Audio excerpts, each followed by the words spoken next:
नमस्कार भाइयों बहनों प्यारे बच्चों, आज आपकी नादी नानी हाजिर है आपको एक नई कहानी सुनाने के लिए। आज हम आपको नारद मुनि की कहानी सुनाएंगे। उनका नाम तो आपने सुना होगा। वो हमेशा जगत कल्याण के लिए घूमते रहते हैं। विष्णु जी के भक्त हैं, ब्रह्मा जी के पुत्र हैं, ब्रह्मर्षि अपनी तपस्या के कारण से बने। एक दिन वो हिमालय में घूम रहे थे। वहां एक बहुत सुंदर गुफा उनको दिखाई। वहां वो तपस्या करने लग गए। इंद्र को चिंता हुई कि कहीं मेरा सिंहासन ना छिन जाए। उन्होंने कामदेव को नारद मुनि जी की तपस्या भंग करने के लिए भेजा। कामदेव जी ने वहां पर बसंत ऋतु की रचना की। पेड़ पौधे बहुत खूबसूरत दिखाई दे रहे हैं, फल फूलों से लदे हुए हैं। और उन्होंने अप्सराएं भी भेजी। कोयल की आवाज आ रही है, लेकिन नारद मुनि की तपस्या भंग नहीं कर पाए। अब कामदेव जी को महसूस हुआ कि कहीं मुनि मुझे श्राप ना दे दें। उन्हें नारद मुनि जी से क्षमा मांगी। नारद मुनि जी ने उनको क्षमा तो कर दिया, लेकिन उनके मन में अहंकार आ गया। वो शिव जी के पास पहुंचे। उन्होंने शिव जी के सामने खुद का बखान किया और शिव जी समझ गए कि नारद में अहंकार आ गया है। उन्हें नारद मुनि को सलाह दी कि तुमने मेरे को तो सब कुछ बता दिया, विष्णु जी को मत बताना। लेकिन नारद जी ने सोचा कि शायद शिव जी मेरे साथ जलते हैं। वो विष्णु जी के पास पहुंच गए।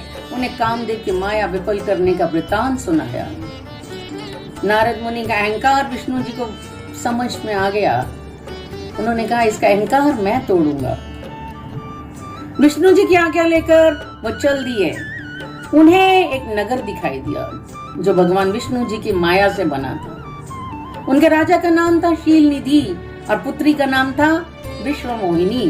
वह इतनी सुंदर थी कि कई राजा उससे विवाह करना चाहते थे, लेकिन राजा ने स्वयंवर रख दिया।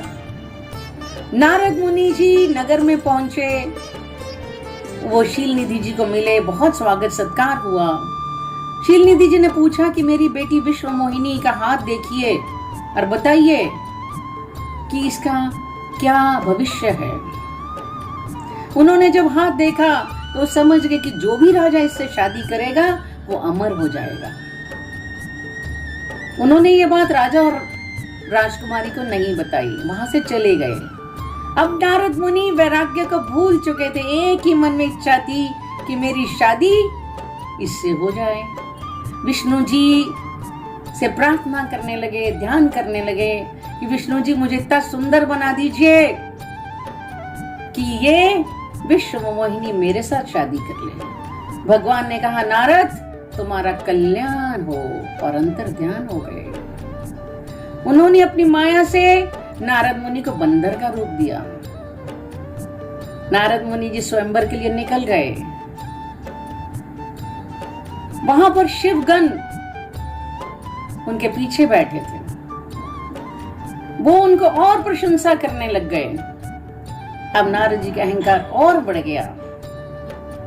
जब राजकुमारी विश्वमोहिनी वरमाला लेकर आती है कि वो किसी राजकुमार के गले में वरमाला डालेगी, नारद मुनि जी अपना सिर बार बार आगे करते हैं, लेकिन वो किसी और राजकुमार को डाल देती है जो विष्णु जी थे। ये देखकर नारद के मन में क्रोध और ईर्ष्या का भाव जाग जाता है। अब शिवगण उनका मजाक उड़ाने लगते हैं। उन्होंने कहा, ऐसे मुंह को देखकर तो कोई दासी भी देखेगी नहीं। नारद मुनि जी ने जब अपना मुंह देखा तो उन्हें बहुत गुस्सा आया। उन्होंने शिवगणों को राक्षस बनने का श्राप दे दिया। अब विष्णु जी को मिलने निकल गए। रास्ते में उन्हें विष्णु जी मिले, साथ में लक्ष्मी जी और विश्वमोहिनी थे। नारद मुनि का क्रोध इतना बढ़ गया था कि वे विष्णु जी को न जाने क्या क्या कहने लगे। क्या आपने मेरे साथ छल किया है, इसका परिणाम आपको भुगतना पड़ेगा। आपने मनुष्य रूप धारण करके विश्वमोहिनी को प्राप्त किया है। मैं श्राप देता हूं कि आपको मनुष्य रूप धारण करना पड़ेगा, और आप भी इसी तरीके से स्त्री के वियोग में घूमेंगे जैसे मैं आज घूम रहा हूं। और उस समय यही बंदर जो आपने मुझे रूप दिया है वो आपकी सहायता करेंगे। विष्णु जी ने नारद मुनि के श्राप को स्वीकार किया और जब माया का प्रभाव खत्म हुआ तब नारद मुनि जी को महसूस हुआ कि उन्होंने क्या किया। तब वो शिवगणों के पास भी गए, उनसे कहा कि मेरा श्राप तो असत्य नहीं हो सकता, लेकिन आप लोग रावण और कुंभकर्ण के रूप में जन्म लेंगे, अपने बल से पूरे ब्रह्मांड पर विजय प्राप्त करेंगे, तुम दोनों को मोक्ष की प्राप्ति भगवान श्री राम के हाथों से होगी।